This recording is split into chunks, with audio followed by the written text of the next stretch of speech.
Olá, sejam bem-vindos ao Frente a Frente, que começa agora. A nossa entrevista de hoje é com o cardiologista José Vanderlei Neto, deputado estadual doutor Vanderlei, pelo MDB. Como cirurgião, notabiliza-se como um dos mais conceituados profissionais do Brasil, tendo sido um dos precursores de transplantes de coração no país. Está em seu primeiro mandato no Parlamento alagoano. Deputado doutor Vanderlei, é um prazer tê-lo aqui no Frente a Frente mais uma vez. Inicialmente, gostaria que o senhor falasse sobre essa experiência de ser deputado nessa primeira legislatura. Oi, Gorete, está sendo muito interessante. Em primeiro lugar, muito obrigado por me chamar aqui para conversar com você.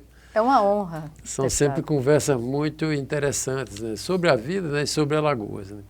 Essa experiência está sendo muito interessante e enriquecedora. Né? Toda vez que a gente sai do nosso lugar de conforto, né?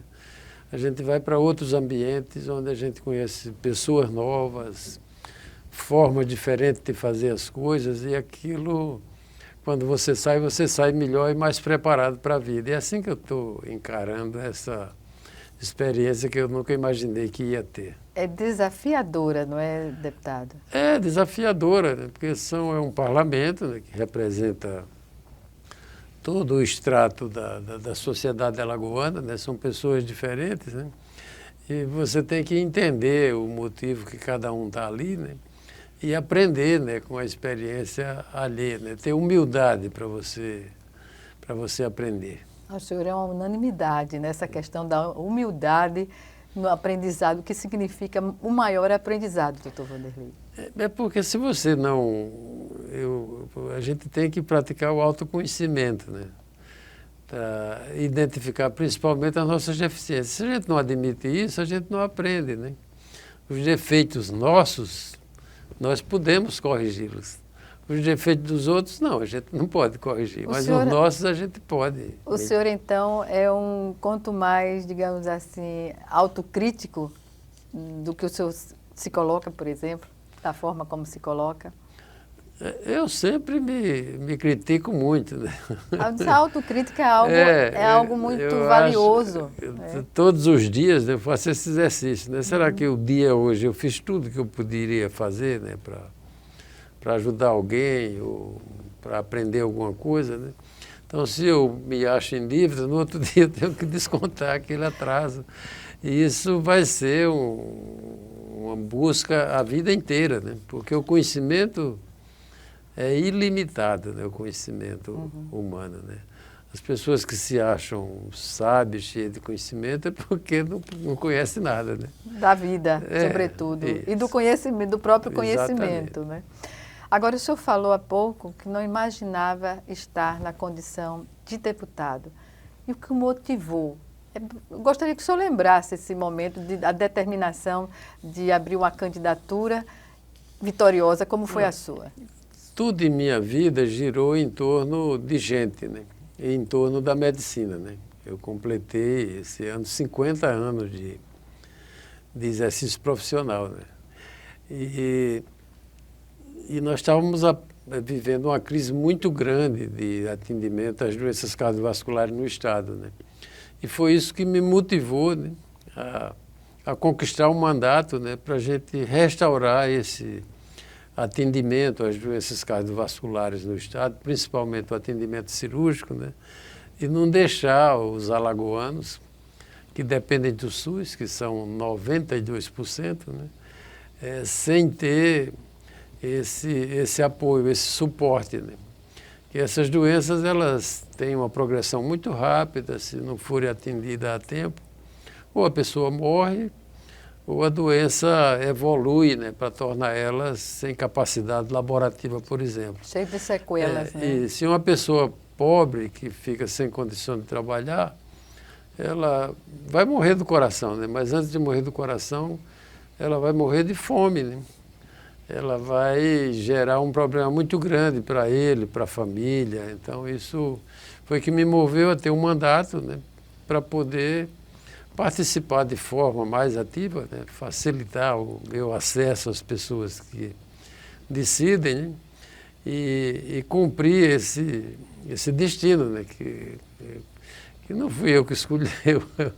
A vida foi me levando para esse caminho aí, e eu não tenho mais como sair. Mas não foi uma coisa assim determinada de ser deputado, né?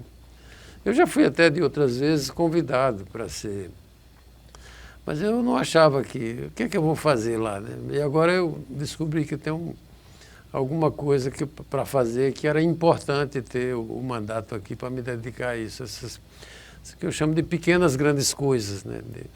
De defender as pessoas que não tem quem defenda elas, né? Que sofrem, mudas, ficam às vezes aguardando em filas que nunca vão chegar a ser atendidas, né? E morrem, né? Nós chegamos aqui em Alagoas, as pessoas do SUS esperaram 2 anos por uma cirurgia de coração. E a gente ter a tristeza de quando ligar para marcar a cirurgia, já ter falecido. Já tinha falecido, né? Então aquilo era uma dor muito grande, né? É uma frustração tremenda isso. Também. E aí você como ser humano, né? Como profissional de saúde, não que eu não me acho nem profissional. Eu fico ofendido quando me chamam de profissional de saúde. Por quê? Porque eu acho que é uma coisa tão poética assim. Então um sacerdócio, pode-se dizer assim. Não, sacerdócio é uma coisa assim muito santa, eu digo, mas é uma coisa que você... Se você for mesmo profissional, não vale a pena, né? Mas é uma coisa encantadora você cuidar das pessoas, né? Sim, então, certamente. Isso aproxima a gente, né? Do divino, né? De você se sentir protegido, né? Eu me sinto uma pessoa muito protegida pelas pessoas que rezam, oram por mim. E agora nessa eleição eu pude sentir isso, né? De perto, né? É uma eleição muito difícil para você tornar a candidatura conhecida, né? Mas quando de repente a gente foi vendo que as pessoas me reconheciam na rua, sua lembrava, votação o senhor operou meu filho, né? operou meu pai, o senhor fez isso, às vezes abria uma camisa, né, para mostrava. Para mostrar, então eu senti que isso valeu a pena, né? E eu não pedia voto, eu só dizia o que é que eu ia fazer, o que eu já fiz e o que eu poderia fazer se tivesse a chance. Eu não ia ficar também chateado se eu perdesse a eleição. Mas eu vou antecipar aqui um assunto, né, que eu teria deixado para o final da entrevista. Mas o senhor vai tentar a reeleição? Não quando sei, o tempo chegar? Porque o desafio de ter um equipamento para cuidar do coração ele foi vencido, né? O Hospital do Coração Alagoano, o professor Adib Jatene está fazendo 2 anos. Né? E tem um outro desafio importantíssimo agora, que eu chamo de institucionalizar esse hospital. Ontem nós tivemos uma reunião muito produtiva com o governador, né? Nós vamos usar o que a gente chama de rede de afeto, né? O professor Fábio Jatene, que é filho do professor Adib Jatene, ele vai nos ajudar a fazer com que esse hospital, rapidamente, atinja um status que nós levamos 10 anos, por exemplo, para atingir com a Santa Casa, né? Então, isso vai exigir uma dedicação muito grande, eu tenho me dedicado a isso. Então, se a gente, ao final do mandato, a gente estiver cumprindo isso... Você já se sente contemplado. Eu não preciso mais estar aqui, e até porque com a rede também de afetos que eu fiz aqui nessa casa do povo, acho que qualquer coisa que eu precisar, que não é para mim, mas para a população, eu vou ser atendido também aqui com certeza. Um carinho. Pois bem, recíproco, não é? Recíproco. Doutor Vanderlei, o senhor essa semana foi à tribuna justamente para falar sobre a importância da campanha Setembro Verde e neste mês que é dedicado à doação de órgãos, né, para transplantes. O que representa o Hospital Alagoano Adib Jatene sobre essa questão? Olha, se esse hospital não tivesse sido construído, né, e inaugurado, né, no dia 2 de setembro, em plena campanha, nem eu pude ir lá, nem o governador Paulo Dantas, a gente tinha um colapso absoluto do sistema de saúde cardiovascular aqui em Alagoas. Pós-Covid, então, né? ele já cumpriu um papel importantíssimo, né? Em 2 anos, ele atendeu fez mais de 43 mil atendimentos e aproximadamente 900 cirurgias de coração. Ele pode fazer mais, ele pode fazer 3 vezes mais quando a gente tomar essas providências de institucionalização, mas ele já está cumprindo um papel muito importante. A gente tem que definir agora com o governador um financiamento permanente, né? E dar autonomia para o hospital, né? Para que ele possa, além de fazer o atendimento assistencial, ele fazer o que a gente já tinha conquistado aqui em Alagoas, formar recursos humanos. A gente precisa formar cardiologistas com a cabeça de alagoano, né? E expandir o atendimento cardiológico para o estado inteiro, né? Para que as pessoas tenham acesso. Mas só para você ter uma ideia, Gorete, no governo do Renan Filho já foi montada uma unidade para atender infarto no HGE. Mas o infarto ele exige que você tenha o atendimento imediato, né? Quando você passa de 2 horas, você, para recuperar isso, vai se tornando cada vez mais difícil, até que se torna impossível, né?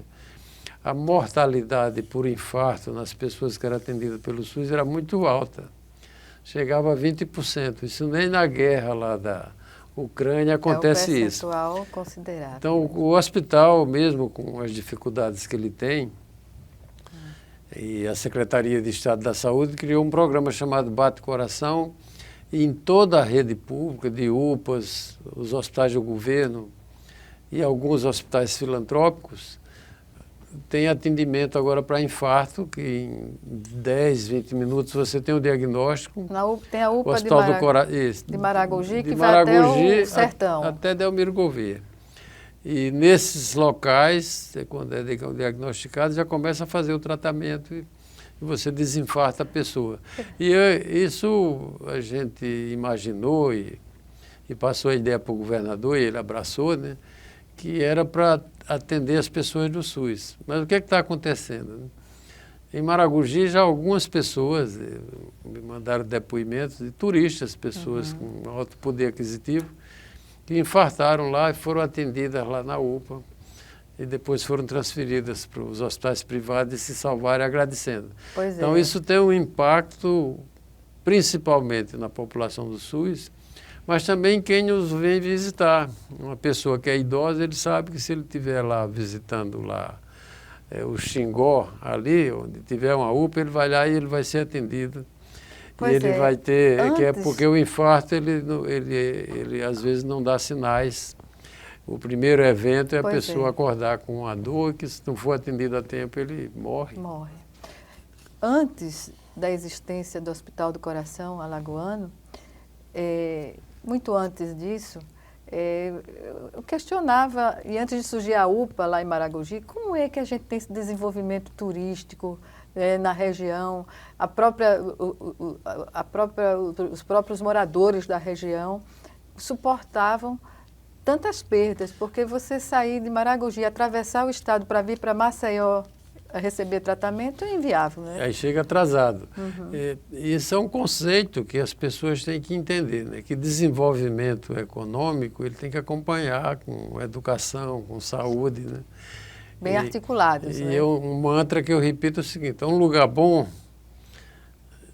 a gente tem que fazer ele bom primeiro para a gente morar, né? A gente que mora aqui, né? Então, eu posso estar em Maragogi, posso infartar você, qualquer pessoa amiga nossa, né?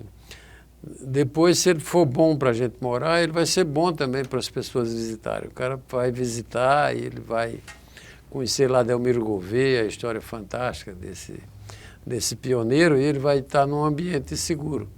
E, por consequência, vai ser um lugar bom para as pessoas também investirem, né? Eu fico muito feliz de estar acontecendo, vendo isso em Alagoas, né? Esses conceitos mudando, né? A partir desses, eu chamo meninos, né? E acreditando no nosso potencial, né? Renan Filho, do governador Paulo Dantas, todas essas pessoas, eles mudaram o patamar do Estado, né? Investimentos que foram feitos na primeira infância, na educação, que nós vamos colher mais à frente, né? Isso são coisas que deixam a gente muito feliz e esperançoso que a gente, mais à frente a gente vai ter uma Alagoas muito melhor. Porque a primeira infância, Gorete, é uma coisa estarrecedora que em Maceió, acho que tem mais de 40 mil crianças fora das creches. E as creches? Essa primeira infância é fundamental, a criança ter uma nutrição adequada, né? E essa socialização, para quando ela entrar na escola formal, ela se tornar competitiva. Senão é aquele menino que larga a escola achando que é burro. Mas não é, que ele não teve aquela iniciação que uma pessoa que tem poder aquisitivo teve, né? Uhum. Então, esse programa da primeira infância do governo do Renan Filho, que o Paulo não mexeu, pelo contrário, acelerou, ele vai ter um retorno humano, do ponto de vista humano, muito grande. Porque desenvolvimento econômico sem desenvolvimento humano não serve para nada. Exatamente. Vamos chamar agora o nosso primeiro intervalo e o Frente a Frente volta em 1 minuto. Até já.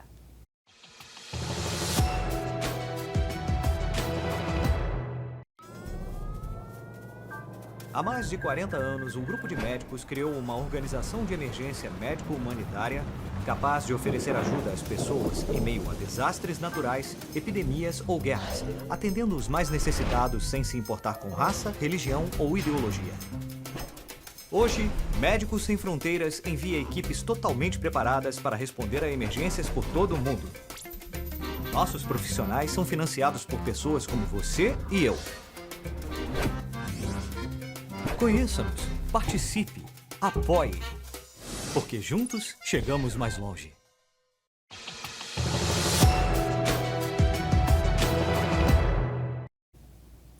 De volta com Frente a Frente, que hoje recebe Dr. Vanderlei, deputado estadual pelo MDB, que nos fala aqui sobre as suas atividades na condição, não é, de cardiologista dos mais respeitados no Brasil.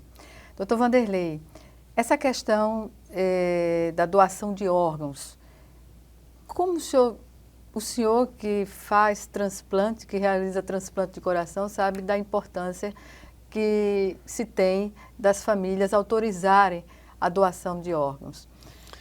Aqui, como isso tem sido feito? Tem melhorado bastante, né? Mas sempre tem espaço para melhorar, né? Esse Setembro Verde, nós começamos com 2 eventos, um no Hospital do Coração Alagoano, para que a gente possa unir todos os nossos esforços. Então, um programa como esse, de transplante de órgãos, ambicioso, é importante o SAMU, é importante o neurologista, é importante todas as outras profissões, o enfermeiro, tudo. Ações articuladas. Isso, né? horizontalizar esse cuidado. E o outro foi com a presença da coordenadora do Sistema Nacional de Transplante, que a Alagoas estava com o programa de transplante de rim e de coração parado, né? Então nós vamos começar agora aqui com o Hospital do Coração Alagoano. Os transplantes foram um dos maiores avanços da medicina em todos os tempos, né? Uma coisa. E o transplante de coração, que era uma quimera, né? E é uma coisa mágica, por quê? Porque ele depende de estrutura, né? De pessoas treinadas, né? Depende de estrutura material, ter hospitais, ter locais adequados, mas não acontece nada se não tiver a doação. Então, isso tem que ser trabalhado nos corações e nas mentes das famílias e das pessoas para que elas declarem que são doadoras de órgãos. Porque se morrerem e a morte, a gente diagnostica com a morte cerebral, né, elas possam, a família, autorizar, né, generosamente, né, a retirada desses órgãos que podem ajudar centenas de pessoas, né.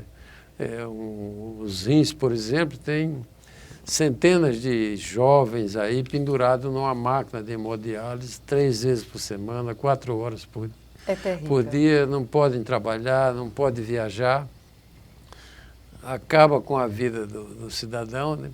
E vira um peso também econômico, porque não produz, né? E fica na Previdência Social.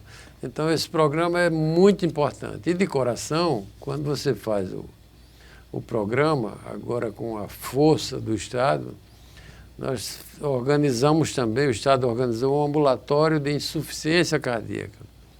Digamos assim, é a porta da esperança. Né? No Hospital do Coração Alagoano? No Hospital do Coração Alagoano com a Casa do Coração. A gente tem que juntar tudo que a gente tem aqui de bom. Né? Esse evento que fizeram lá no Hospital do Coração, eu fiquei feliz da vida, né?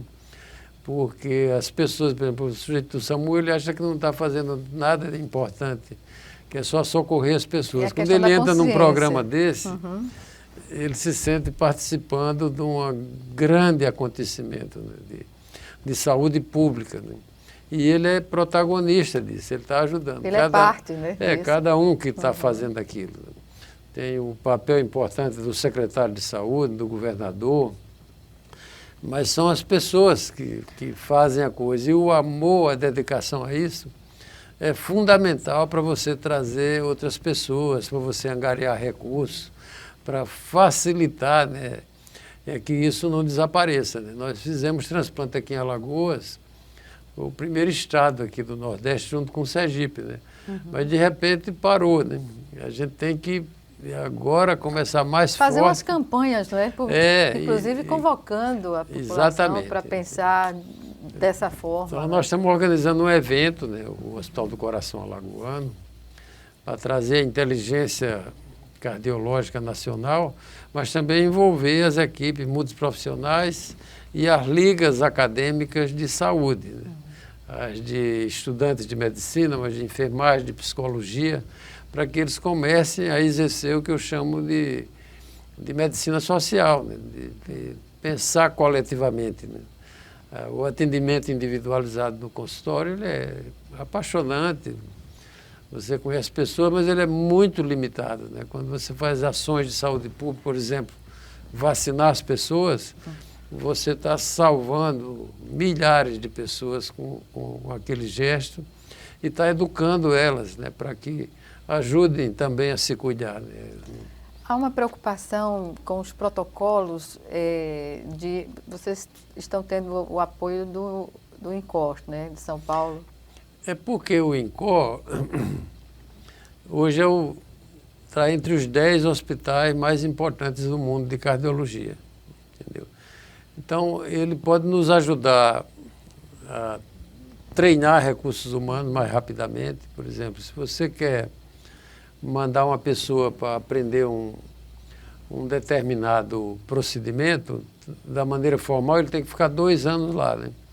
Se a gente assina esse protocolo, que o governador vai assinar com o INCOR, a gente pode mandar essa pessoa por um curto período, a gente pode trazer uma pessoa de lá para ficar aqui com a gente, para treinar o nosso pessoal aqui. Então, a gente avança muito mais rápido e a gente constrói esse edifício, né, de forma mais sólida. Fica difícil depois, qualquer ingerência que for, politiqueira que seja, de desmanchar aquilo que está sendo feito. Né? Eu acompanhei a construção do INCOR, que o Dr. Zerbini conseguiu quando ele fez o primeiro transplante da América do Sul em 1968. E ele tinha muita dificuldade para colocar o hospital para funcionar da forma convencional, né, com a administração estatal, né, muita burocracia. E ele, com o prestígio que ele tinha, né, ele consultou os empresários mais importantes de São Paulo e eles fizeram uma fundação que tem o nome do professor Zerbini, Fundação Zerbini. E essa fundação ajuda a tocar o INCOR, né? Ajuda a fazer mais rapidamente coisas que, pela maneira convencional e estatal, o Estado não pode fazer. Né? A operacionalização Exatamente, do dia a dia, né? Dos procedimentos. Então, a gente tem que pegar esse saber do INCOR, né? Para a gente andar aqui mais rápido, né? E fazer uma coisa sólida, né? Que não tenha retrocesso, né? Que a gente dê um passo de cada vez, mas aquilo não volte nunca, porque Alagoas nós já tivemos um protagonismo muito grande na cardiologia nacional. Criamos as sociedades regionais aqui, o programa de transplante, nós compartilhamos e depois nós fomos perdendo isso, né? Perdendo a alagoanidade. Né? O nosso programa de transplante veio antes do SUS, era Nordeste Transplante. E eu dizia que ser nordestino não era uma questão geográfica, era uma questão filosófica, intelectual, de compartilhar o que a gente sabia, de se compadecer das pessoas, né? E isso ajudou a moldar a cirurgia cardíaca nacional, né? Essas decisões todas ficavam concentradas, né, no Sul e no Sudeste, Paulo. Aí passaram a ter uma participação importante aqui da região do Nordeste com o olhar nosso, né? Nossa população é completamente diferente de um lugar onde você tem mais da metade da população que tem seguro-saúde, né, que tem medicina privada, né? Exatamente. Nossa população é dependente do SUS, então nós ajudamos a lançar... Unicamente do SUS. Lançar esse olhar e ajudar a formular as políticas nacionais de doença cardiovascular.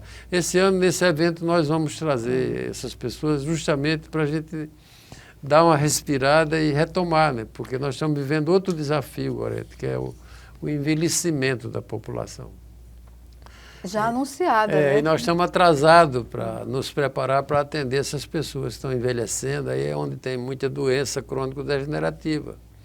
As doenças oncológicas e as doenças cardiovasculares. E se a gente não se preparar para isso, aí nós vamos perder... Enfrentar um caos. E perder muitas vidas, né? A pessoa pode morrer numa cirurgia, num atendimento, mas ela tem que se dar uma chance, né? E uma pessoa do Nordeste, uma pessoa pobre, mais do que precisar, ela merece, né, ser tratada com um carinho especial. Com carinho, é isso. No próximo bloco nós vamos falar também sobre a questão da telemedicina nesse contexto. Voltamos em 1 minuto, já já.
De volta para o último bloco do Frente a Frente, que recebe hoje Dr. Vanderlei, deputado estadual pelo MDB aqui de Alagoas. Deputado, eu adiantei no bloco anterior sobre uma questão que está na ordem do dia, que é a telemedicina, que foi ampliada a partir do período da Covid, não é? O que dizer da telemedicina nesse contexto de investimentos que está se fazendo aqui no Hospital do Coração Alagoano? Olha, é absolutamente necessária, né? Se não fosse a telemedicina, a gente não tinha o bate-coração, né? Porque é impossível você ter um cardiologista em cada emergência dessa, em cada UPA, né? Mas com a telemedicina, em 10 minutos você tem o diagnóstico, faz o eletrocardiograma, né? E o médico que está lá na ponta, ele conversa com o cardiologista que está no Hospital do Coração Alagoano, a DIB já atende, né? É maravilhoso. E isso pode evoluir muito mais, né, para a área de ensino, por exemplo. Não há hoje como a gente não levar a cardiologia, né, para o programa de saúde da família, né? Nós sugerimos ao diretor do Hospital do Coração Alagoano, professor Adib Jatene, o doutor Otônio Veríssimo, e o diretor, doutor Carlos, eles estão preparando um curso de cardiologia para os clínicos do programa de saúde da família, né? Em que vamos ter aulas presenciais, aulas através da internet, né? E estágio no próprio hospital, né? Para que essas pessoas possam aprender a cardiologia básica e possam criar redes que eu chamo de afetos, né? Então o sujeito vai ter o meu telefone lá, onde ele estiver, ele pode me ligar. E consultar. Para pedir uma ajuda, né? E uma ajuda formal, né? Com esse polo que já está começando lá, ó. Usar as estruturas do Estado, você tem a Uncisal, né? A UFAL, né? Para poder a gente fazer isso. Levar o conhecimento científico, né? Para perto das pessoas, né? Ciência sem humanismo, sem ela ser usada, não serve para nada. Não faz sentido, né? É só diletantismo. Então, esse é um sonho que eu acho que nós vamos conseguir com isso, né? Por isso, essa emancipação do Hospital do Coração Alagoano é fundamental, né? Emancipação e que aspecto? E se você faz isso aqui em Alagoas, esse programa de infarto, Gorete, ele é único no país. Não tem nenhum lugar do país onde você tenha isso em todas as portas de entrada. Entendeu?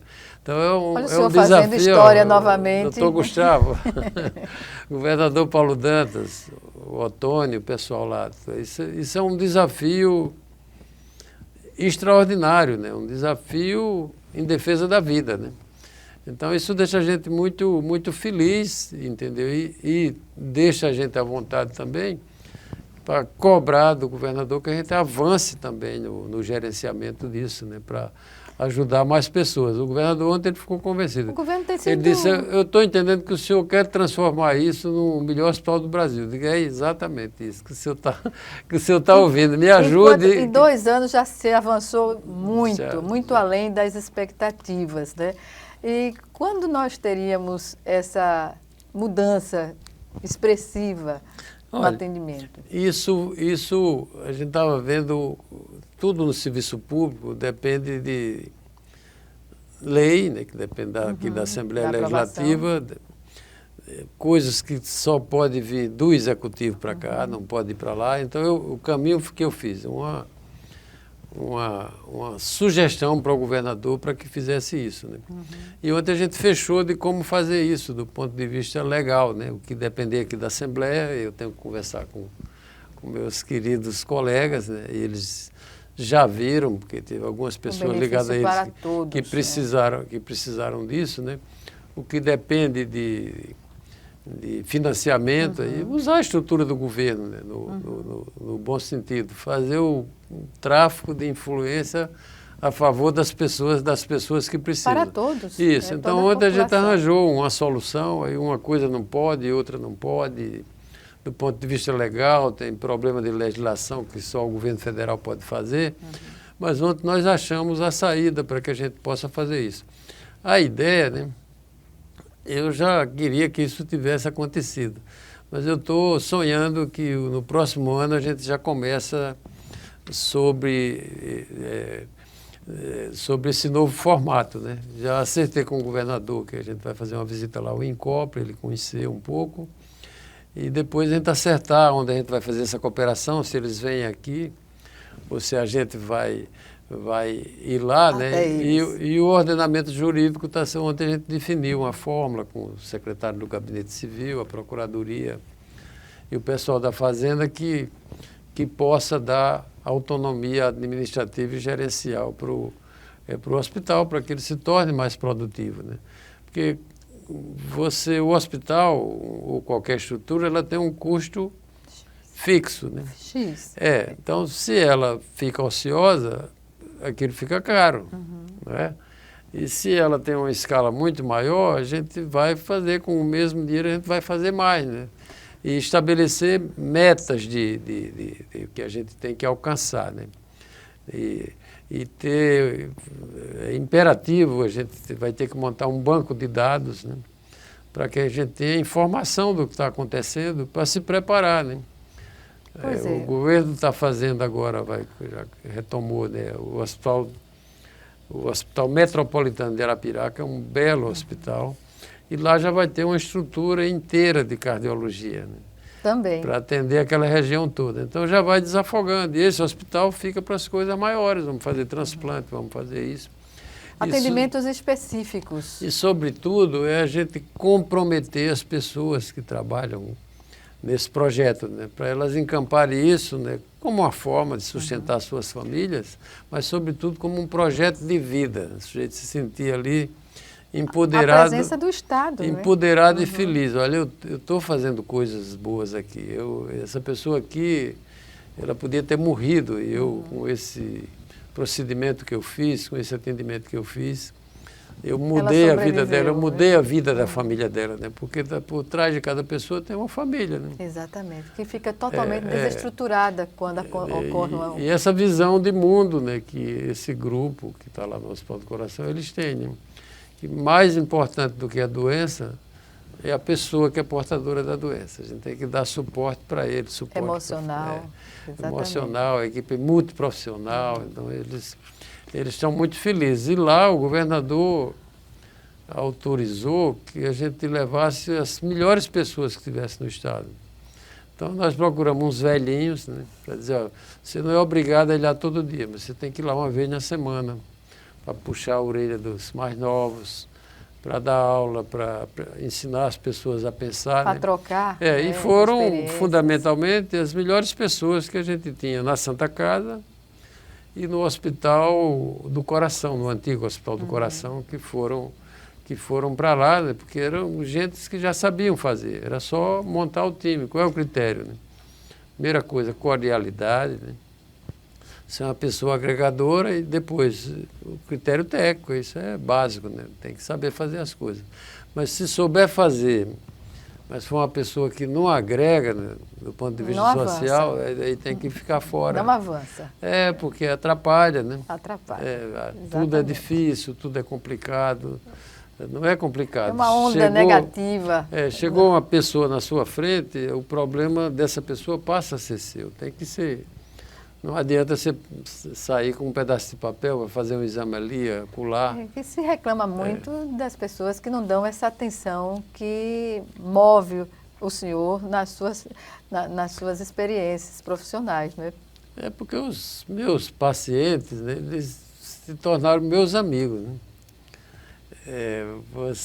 A cirurgia cardíaca é uma coisa muito pesada. Complexa. Assustadora, complexa. Então você tem que transformar aquilo numa experiência, né?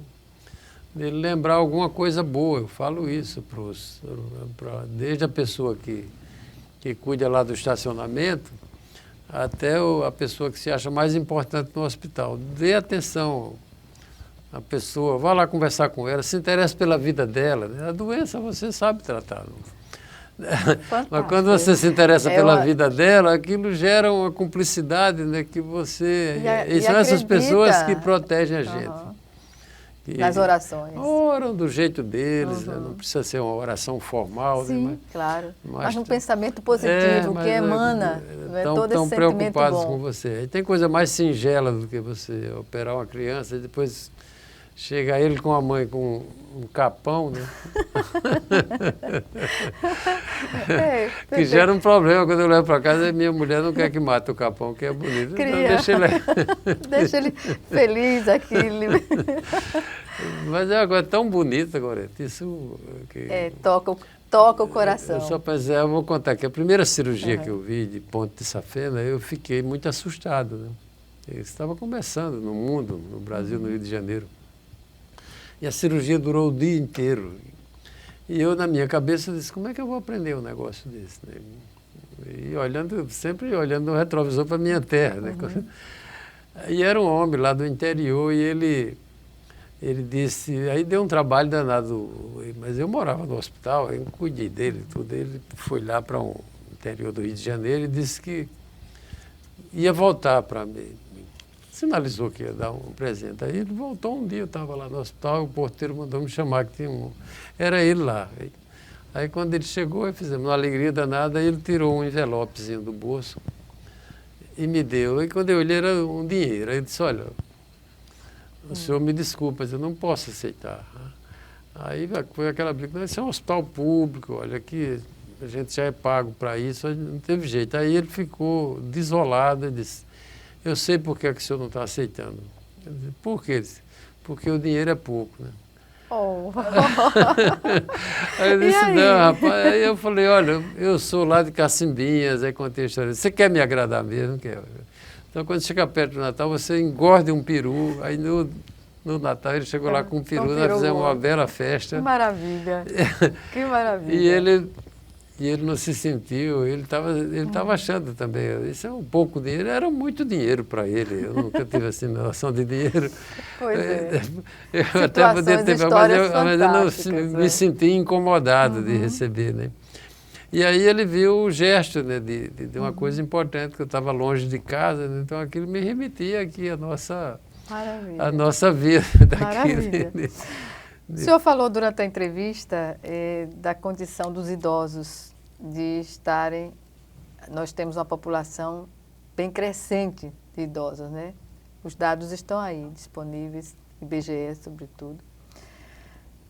O que dizer sobre a construção de um hospital voltado para o idoso? Olha, isso é complicado porque os problemas dos idosos, às vezes, não são uma doença só, né? Tem o que a gente chama de comorbidade, né? O local ideal para atender essas pessoas é o ambulatório. É a chamada atenção básica, né? E incorporar nesse atendimento o gerontologista, que ele fica lá próximo das pessoas. Eu fui dar uma aula em Campo Grande, lá no Mato Grosso, e era um evento multiprofissional. Eu assisti lá uma sessão de gerontologista que eu fiquei louco para ser... Gerontólogo? Gerontólogo, e era um pessoal da UERJ, né? Há 30 anos atrás, 30 e tantos anos, o Ézio Cordeiro, que era um sanitarista iluminado, ele criou lá a Universidade da Terceira Idade, né? Já antevendo isso que vinha acontecendo. Nós estamos absolutamente despreparados. Maceió tem 54 postos de saúde, ela devia ter 3 vezes mais, próximo da casa dele. Então, esses idosos que precisam cuidar da pressão arterial dele, da diabetes, vigiar a próstata, vigiar o intestino, porque tem câncer no intestino, eles não têm onde ir. Essas pessoas estão indo para as UPAs e ficam lá com um diagnóstico já numa fase avançada, onde não vão conseguir tratamento, não vão conseguir cuidar. Então a gente precisa, esse evento que nós vamos fazer no final do ano, eu vou trazer aqui algumas pessoas que são ícones nacionais. Eu estou dizendo, como é que a gente reformatar o SUS? Como é que a gente coloca essa discussão na pauta? Então, nós estamos numa eleição, né? Nós estamos numa eleição de prefeito, as pessoas moram nas cidades. Então, era hora de colocar essas pautas, né, de chamada atenção básica, cuidado da primeira infância, cuidado com o idoso, né? Os cuidados com a mulher, né? Com determinada idade, elas têm que fazer mamografia, têm que fazer aquilo. Porque essas doenças hoje, quando elas são diagnosticadas cedo, mesmo essas que metem medo, como as neoplásicas, elas cuidam, a pessoa fica sadia.